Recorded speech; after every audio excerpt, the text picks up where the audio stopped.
بلند آواز سے نعرے تکبیر، اللہ اکبر۔ لوگ بالکل خاموش بیٹھے ہوئے دونوں ہاتھوں کو فضا میں لہرا کر گئے نعرے تکبیر، نعرے تکبیر، نعرے رسالت، نعرے رسالت۔ مولانا قمر احمد اشرفی، مولانا قمر احمد اشرفی، نعرے تکبیر، نعرے رسالت۔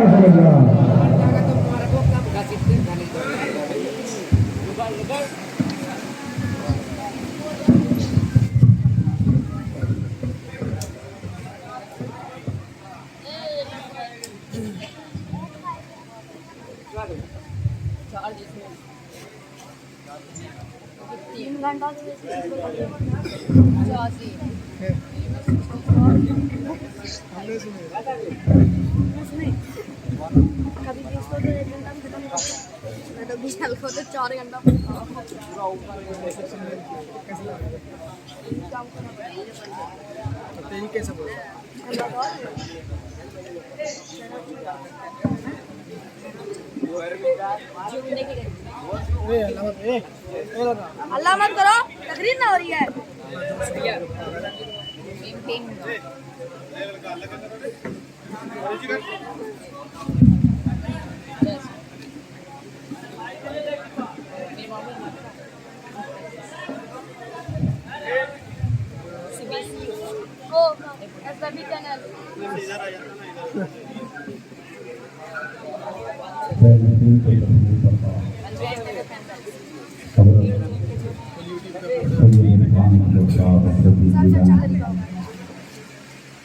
ہمارے استاد مکرم حضرت مولانا محمود صاحب اللہ دامت برکاتہ العالیہ، حاضرین محترم حاضرین، میرے بزرگوں دوستوں، عزیز بچوں، السلام علیکم ورحمۃ اللہ وبرکاتہ۔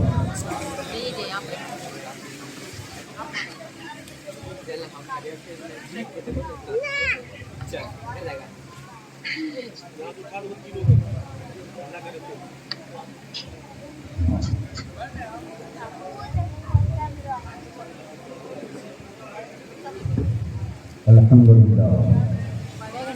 لله الذي أبدع الأخلاق والعرفين، والصلاة والسلام على من كان نبيا وآدم بين الماء والطين، وعلى آله الطيبين الطاهرين وأصحابه الكرام أجمعين، أما بعد، فأعوذ بالله من الشيطان الرجيم، بسم الله الرحمن الرحيم،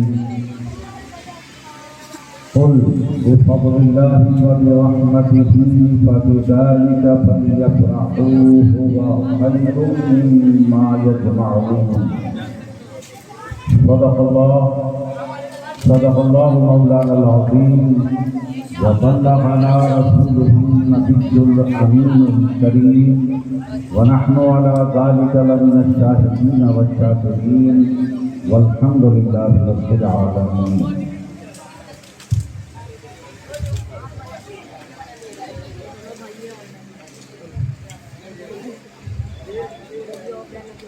واہ کیا جود و کرم ہے شہ بخشا تیرا،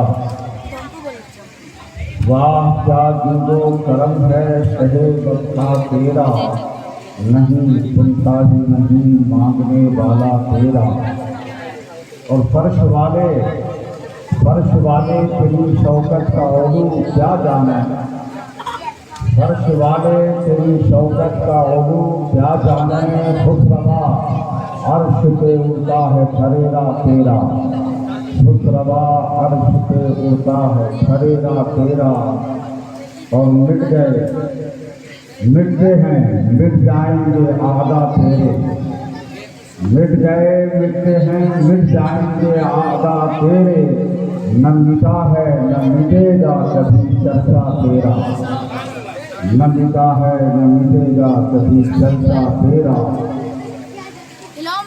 اور وہ کمال حسن حضور ہے، وہ کمال حسن حضور ہے کہ گمان نقش جہاں نہیں، وہ کمال حسن حضور ہے کہ گمان نفس جہاں نہیں، یہی پھول خار سے دور ہے، یہی شمع ہے کہ دھواں نہیں، یہی پھول خار سے دور ہے، یہی شمع ہے کہ دھواں نہیں۔ اور ڈاکٹر محمد اقبال کہتے ہیں کہ ہر کے عشق مصطفیٰ سامان اور، ہر کے عشق مصطفیٰ سامان اور، بحر و بر در گوشۂ دامان اور، بحر و بر در گوشۂ دامان اور، کی محمد سے وفا تمہیں تو ہم کہتے ہیں، کی محمد سے وفا تمہیں تو ہم تیرے ہیں، یہ جہاں چیز ہے کیا لوح و قلم تیرے ہیں۔ محترم حاضرین کرام، برادران ملت اسلامیہ، عزیزان گرامی،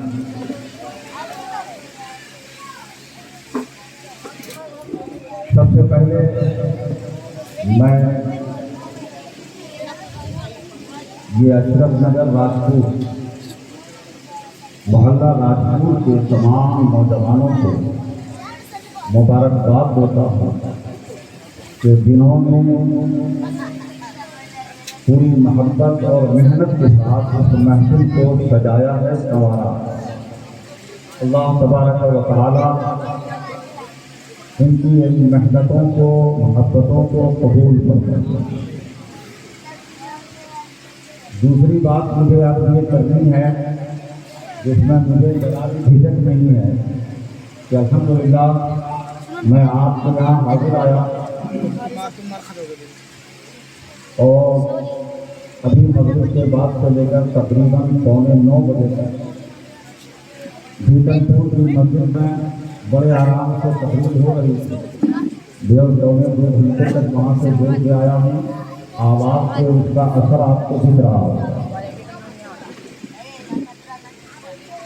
میں وہاں گیا یا یہاں آیا یا کہیں بھی جاؤں، الحمدللہ نہ آپ سے مجھے کچھ لینا ہے، نہ مجھ سے آپ کو کچھ لینا ہے۔ آپ بھی اس محفل میں رسول پاک صلی اللہ علیہ وسلم کی محبت کا ثبوت پیش کرنے حاضر آئے ہیں، اور میں بھی اپنے آقا اور مولا کی بارگاہ میں خراج عقیدت پیش کر سعادت حاصل کرنے آئے ہیں۔ یہ ہم دونوں کا مقصود و منشا ہے۔ مجھے باقی آپ سے کچھ نہ چاہیے اور نہ میں آپ کو کچھ دے پاؤں گا۔ مجھے بس ایک چیز چاہیے جو میری مجبوری ہے، کہ محفل میں سنجیدہ گفتگو کرنے کے لیے سنجیدہ ماحول چاہیے۔ یہ بچے دکھا دیے گئے ہیں، دیکھیے یہ بیٹھ کر ان کو نہ تقریر سے مطلب ہے نہ جلسے سے مطلب ہے، یہ میرے لیے امتحان بنا کر بٹھائے کہ ان کو جھیلیے۔ یہ سب آپس میں ان کو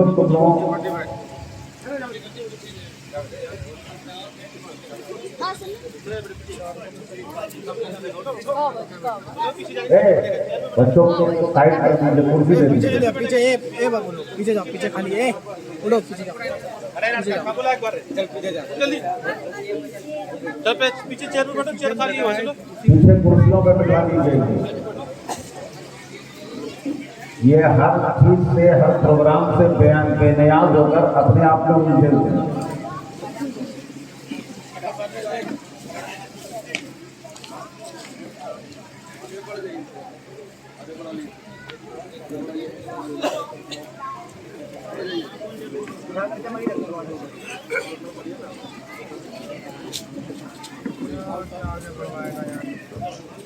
اس کو آگے لے کے جاؤ، اس کو آگے کرو، تھوڑا سا اور۔ ہاں ٹھیک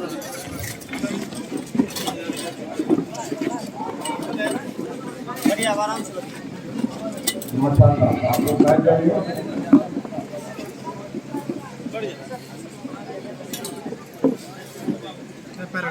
پیراڈو دیا سر محمد، پیراڈو